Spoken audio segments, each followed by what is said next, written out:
Ila hadratin Nabil Mustafa Muhammadin sallallahu alaihi wasallam wa ashabihi wa dzurriyyatihi wa ahli baitihi wa ila hadrati jami' khulafaur rasyidin wa ila hadrati awliya talami masyariqil magharibiha barriha wa bariha wa khususan ila hadrati Syekh Abdul Qadir Jailani radhiyallahu an. Lahumul Fatiha. A'udzu billahi minasyaitonir rajim. Bismillahirrahmanirrahim. Alhamdulillahi rabbil alamin arrahmanir rahim maliki yaumiddin. Iyyaka na'budu wa iyyaka nasta'in. Ihdinas siratal mustaqim. Siratal ladzina an'amta 'alaihim ghairil maghdubi 'alaihim waladdallin. Amin. Wa ila hadrati jami'i madzahibil arba'ah, khususan ila hadrati Imam Malik, Imam Hanafi, Imam Syafi'i, Imam Hambali, wa ila hadrati Imam Asy'ari, Imam Al-Maturidi, Imam Ghazali, Sayyidunat Al-Baghdadi, wa ila hadrati jami'i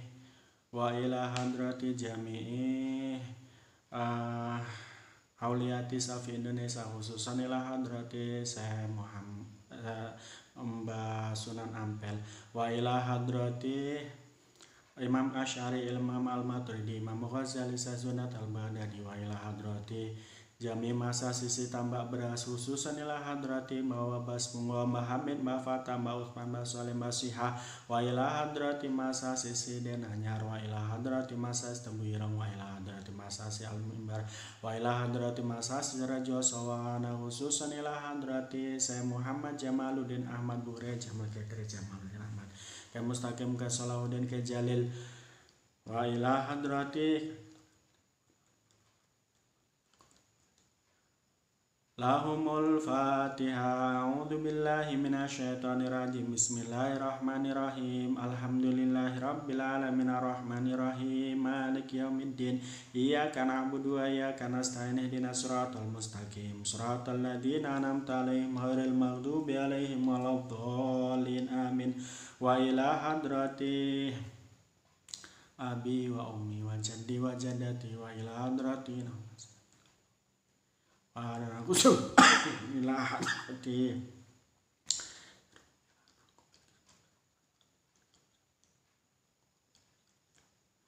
wa ila hadrati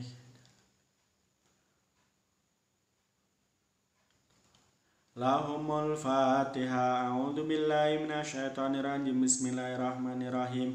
Alhamdulillahi rabbil alamin arrahmanir rahim maliki yaumiddin. Iyyaka na'budu wa iyyaka nasta'in. Ihdinas siratal mustaqim. Siratal ladzina an'amta 'alaihim ghairil maghdubi 'alaihim waladdallin. Amin. Bismillahirrahmanirrahim. Maulaya shalli wa sallim daiman abada ala habibika khairil khalqi kullihim. Huwal habibul ladzi turja syafa'atuhu likulli haulim minal ahwali muqtahami. Ya Rabbi bil Mustafa balligh maqasidana waghfir lana ma madha ya wasi'al karami. Assalamualaikum warahmatullahi wabarakatuh. Bismillahirrahmanirrahim. Subhanakallahumma rabbana la ilma lana illa ma 'allamtana innaka antal alimul hakim. Wa tub 'alaina innaka antat tawwabur rahim wa taqabbal minna innaka antas samiul alim wa 'allimna min ladunka ilman nafi'ah ya dzal jalali wal ikram. Allahumma aftah lana hikmataka wansur 'alaina rahmataka ya dzal jalali wal ikram bi barakatil Fatihah.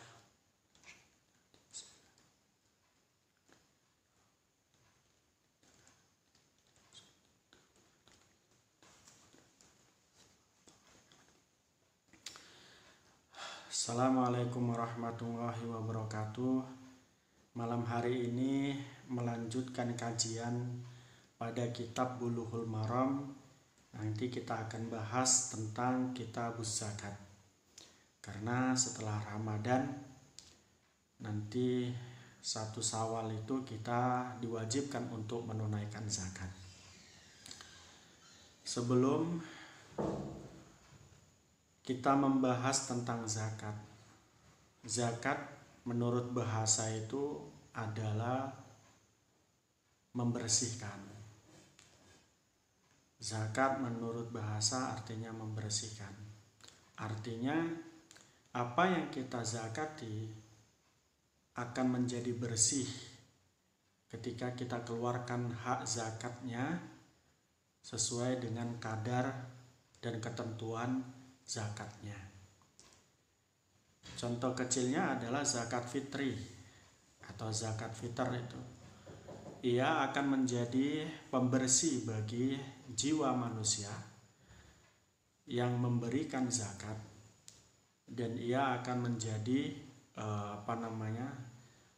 satu kemurnian kembali bagi setiap siapa saja yang memberikan zakat. Nah, selanjutnya juga ada zakat mal.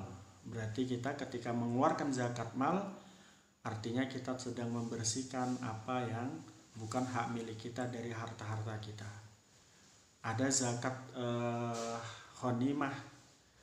Begitu juga di dalamnya ada hak-hak orang lain yang harus kita keluarkan pada saat waktu tertentu dan nisab tertentu. Nah, begitu juga ada zakat zuru, zakat tanaman. Zakat tanaman adalah zakat hasil dari pertanian, di mana ia adalah kalau dulu berupa gandum. Kalau sekarang padi, maka dikeluarkan zakatnya agar apa yang di dalam gandum padi tersebut dari hak orang lain bisa bersih. Ada zakat rikas, barang temuan, itu juga harus dibersihkan karena di dalamnya ada hak orang lain.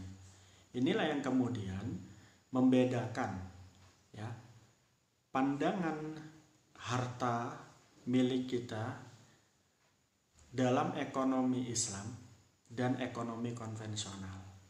Di mana dalam ekonomi konvensional apa yang kita miliki, apa yang kita dapat, baik itu melalui kerja keras kita atau melalui temuan-temuan kita atau usaha kita, menurut konvensional adalah hak milik kita secara mutlak. Sementara dalam Islam, harta kita sebagian bukanlah milik kita, dan hakikat daripada harta kita adalah milik Allah. Sehingga di sana ada hak-hak orang lain yang harus diberikan kepada mereka melalui proses zakat dan sedekah. Nah, pun zakat itu kalau kita lihat fungsinya adalah agar tidak berkumpul kekayaan dari tangan seseorang saja, tapi kekayaan itu mengalir pada orang banyak. Berbeda dengan kekayaan menurut pandangan konvensional. Ini yang membedakan keuangan atau harta milik kita dengan harta milik kita menurut hukum Islam dan harta milik kita menurut ekonomi konvensional. Zakat sendiri kalau kita lihat dari sejarahnya, ia merupakan satu kewajiban yang diwajibkan oleh Allah pada tahun yang sama dengan puasa. Jadi di dua hijrah. Dua hijrah itu artinya 2 tahun setelah Nabi Muhammad berada di kota Madinah. Baru kemudian saat itu diwajibkan untuk menunaikan zakat. Tanggal atau bulan diwajibkannya zakat adalah bulan Sya'ban, sebagaimana puasa juga diwajibkan pada bulan Sa'ban. Artinya zakat ini adalah diwajibkan pada saat yang sama dengan puasa. Nah, pada saat itu zakat yang pertama kali diwajibkan adalah zakat fitrah. Itu zakat fitrah. Nah, di dalam kitab ini nanti kita akan membahas tentang ada bintu labun, ada bintu mahot, ya, ada jada'ah, ada juga nanti hikoh. Kita baca Bismillahirrahmanirrahim. Kitabuz zakati ay hadza kitabun fi bayani zakat. Jadi kitab ini menjelaskan tentang zakat secara umum, baik itu zakat mal, baik itu zakat ghanimah atau baik itu zakat rikas, baik itu zakat zuruk dan lain sebagainya. Yang kita bahas pertama adalah zakat tentang hewan ternak. An Ibnu Abbas, saking Ibnu Abbas radhiyallahu an, anan nabiya saat teman Nabi Muhammad SAW iku ba'atha ngutus sapa Kanjeng Nabi Mu'adan ing Mu'ad ilal Yaman maring Yaman. Fadzakara nuli nutur sapa Ibnu Abbas al hadisa ing hadis wa fihi lan ing dalam hadis inna waha sak temene utawi Allah iku qadif tarad teman-teman majibake sapa Allah alaihim ing atase ahli Yaman sedekatan ing sedekah atau zakat fi amwalihim ing dalam bondone ahli Yaman tuhodu kang den alap apa sedekah min akhniyaihim saking pira-pira wong sugene ahli Yaman. Faturaddu nuli den wehake apa sedekah fi fuqaraihim ing dalem wong fakire ahli Yaman. Muttafaqun alaih. Wa lafdu lafat iku lil Bukhari, kedua Imam Bukhari. Jadi tadi sempat disinggung bahwa sejarah zakat itu diwajibkan pada 2 Hijrah. Dan kalau melihat hadis ini, zakat diwajibkan pada saat sahabat Mu'ad bin Jabal diutus ke Yaman. Ini banyak sekali ya hikmah atau pelajaran yang kita petik dari diutusnya Mu'ad bin Jabal ke Yaman. Salah satunya adalah Mu'ad bin Jabal pada saat itu diperintahkan untuk mengajak orang-orang Yaman untuk melakukan sholat, untuk melakukan zakat dan puasa, untuk melakukan puasa dan zakat.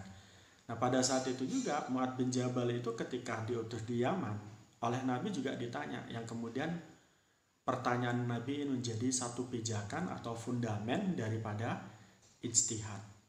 Ya, dibolehkannya seorang berijtihad ketika tidak menemukan satu hukum di dalam Al-Quran, dalam Al-Hadis, maka melakukanlah satu ijtihad. Ya, kata Nabi waktu itu, wahai Mu'ad bin Jabal, andai kata engkau pergi ke Yaman, kuutus engkau pergi ke Yaman, andai kata engkau tidak mendapatkan hukum di dalam Al-Quran ataupun Al-Hadis, bagaimana engkau memutusnya? Atau wahai Mu'ad bin Jabal, ketika kamu menemui hukum di Yaman, maka bagaimana kamu menjawab hukum tersebut? Mu'ad bin Jabal mengatakan, saya akan melihat Al-Quran. Yang kedua, kalau tidak ada dalam Al-Quran, saya akan melihat Al-Hadis. Kalau tidak ada dalam Al-Hadis, maka saya akan berijtihad. Itu kata Mu'ad bin Jabal. Kemudian kalimat ini atau peristiwa ini menjadi fundament atau dasar untuk diperbolehkannya kita untuk berijtihad ketika tidak menemukan hukum di dalam Al-Quran ataupun Al-Hadis. Hadis ini berkaitan dengan diutusnya Mu'ad bin Jabal ke Yaman. Anan Nabi ba'atha Mu'ad ila Yaman. Nabi mengutus Mu'ad bin Jabal ke Yaman. Fadzakarul hadis. Hadis ini dipotong ya. Wa fihi, dalam hadis ini, inna wa qad iftarada alaihim shadaqatan fi amwalihim. Dalam hadis ini ada perintah Allah untuk mewajibkan zakat atau untuk mewajibkan sodakoh. Kemarin kita sudah bahas sodakoh itu ada yang sodakoh wajib, ada yang sodakoh tatawu. Sodakoh wajib adalah zakat, sodakoh tatawu adalah sodakoh jariah itu, atau sodakoh pemberian biasa. Nah, dalam kaitan ini, innallaha qad iftaradu alaihim sodakotan. Sesungguhnya Allah telah mewajibkan untuk melakukan zakat. Fi amwalihim, dalam harta-harta mereka, harta ahli Yaman, penduduk Yaman. Harta mereka tukhadu min aghniyaihim. Yang dimaksud kewajiban mengeluarkan zakat adalah, yang dimaksud dengan harta-harta mereka, yang dimaksud dengan mereka adalah tukhadu min aghniyaihim. Mereka-mereka itu adalah yang kaya-kaya. Diambil dari mereka harta, kemudian sebagai pembayaran zakat mereka oleh kepada Mu'adz bin Jabal. Setelah diambil harta mereka, turaddu fi fuqaraihim. Harta yang diambil dari orang-orang kaya tersebut kemudian diberikan kepada orang-orang fakir. Ini adalah sesuatu yang mungkin rada berbeda di dalam agama lain. Jadi di dalam agama kita itu ada kewajiban memperdulikan orang lain atau memperdulikan hak-hak orang lain dalam hal harta, meski mereka tidak bekerja. Namun mereka ketika berstatus miskin, maka kewajiban bagi kita adalah memberi mereka hak mereka melalui harta zakat. Wan Anasin, lan saking Anas, anna Abu Bakar ini Siddiq, sak temane Abu Bakar As-Siddiq iku kataba kirim surat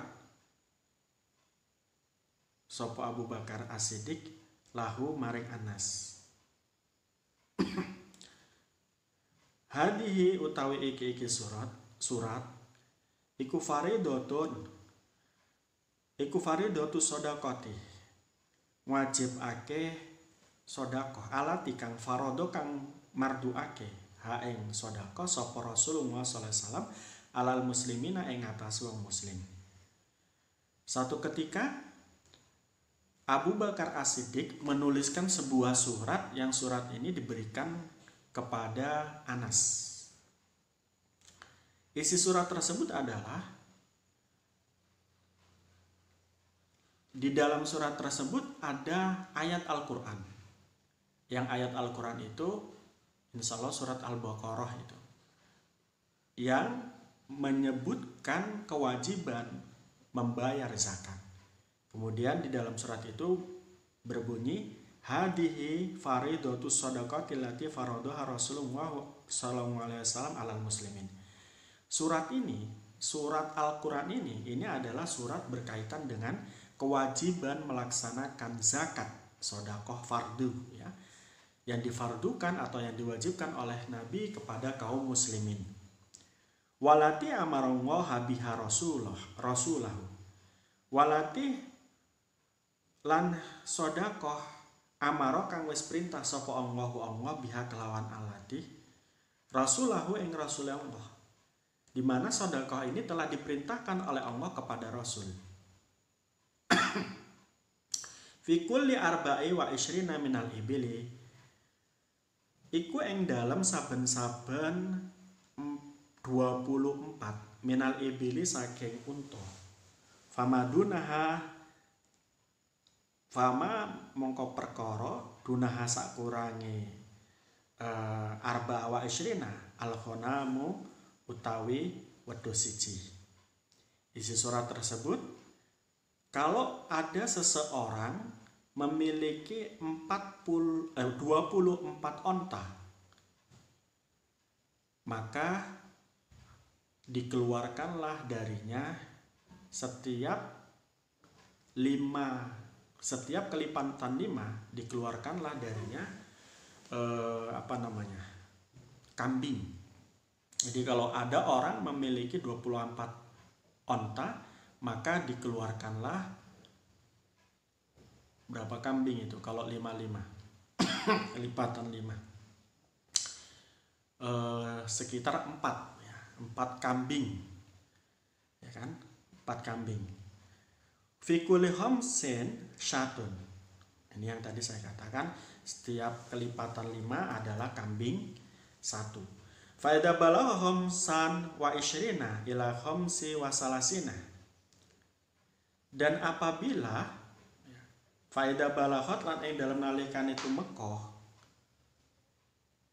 opo ibil khamsan ing 5 wa isyrina lan 20, yakni 25 ila khamsi wa salasina tumeka maring 35, fa fiha mongko iku ing dalam khamsan wa isyrina bintu mahodin utawi bintu mahod, unta kang wadon.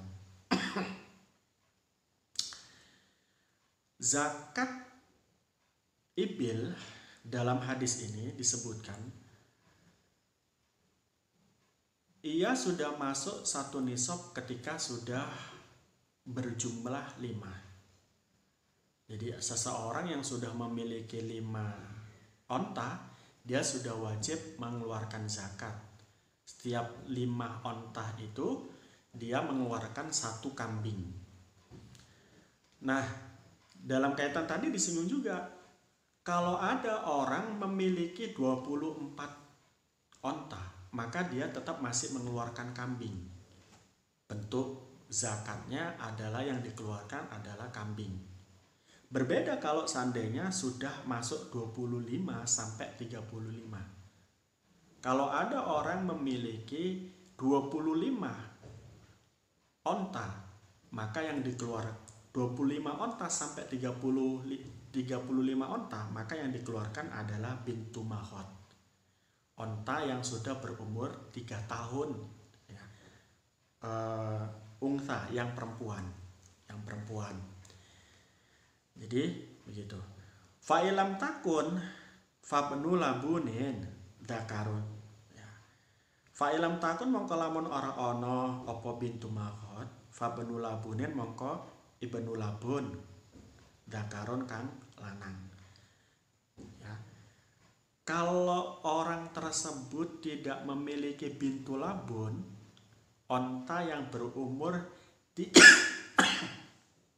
4 tahun onta perempuan yang berumur 3 tahun, kalau ia nggak memiliki itu, maka ia harus mengeluarkan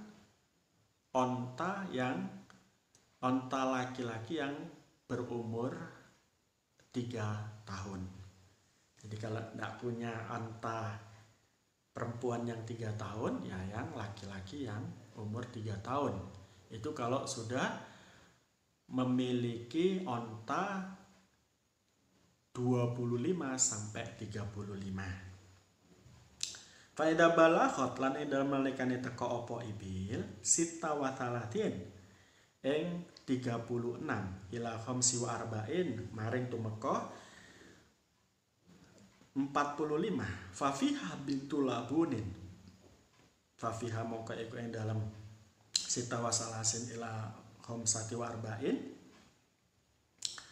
bintu labunin utawi bintu labun, unta kang wedok. Ketika seseorang sudah memiliki onta 36 sampai 45, maka ia harus mengeluarkan bintu labun, onta perempuan yang sudah berumur 3 tahun. Faida balaghot sita wa arba'ina ila sitin. Faida balaghot yang dalam nalikane tumeka apa ibil sitan ing 6 wa arba'ina lan 40 ila sitina maring 60 fa fiha hikotun. Fa fiha mongko iku ing dalam arba'in wasitin atau sita wa arba'in wa ila sitin hikotun utawi unta hikoh. Turuqatul jamali kang wadon atau unta wadon kang kuat dan pacai unta lanang ya. Kalau ada seseorang memiliki onta sudah 46 sampai ke 60 tahun, ia wajib mengeluarkan zakat berupa onta hikoh. Onta hikoh itu adalah onta betina yang sudah berumur 3 tahun. Ya, onta betina yang sudah berumur 3 tahun yang ia sudah bisa dinaiki oleh onta jantan. Artinya sudah bisa dikawin oleh onta jantan. Kemudian faedah balagho lain dalam nalikan itu meko opo ibil wahidata wasitina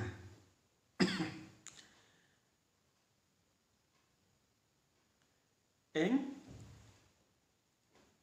61 ila khamsi wasab'ina tumeka maring 75 fafiha mongko iku ing dalam ihda wasitina jada'atun utawi unta jada'ah. Ketika seseorang sudah memiliki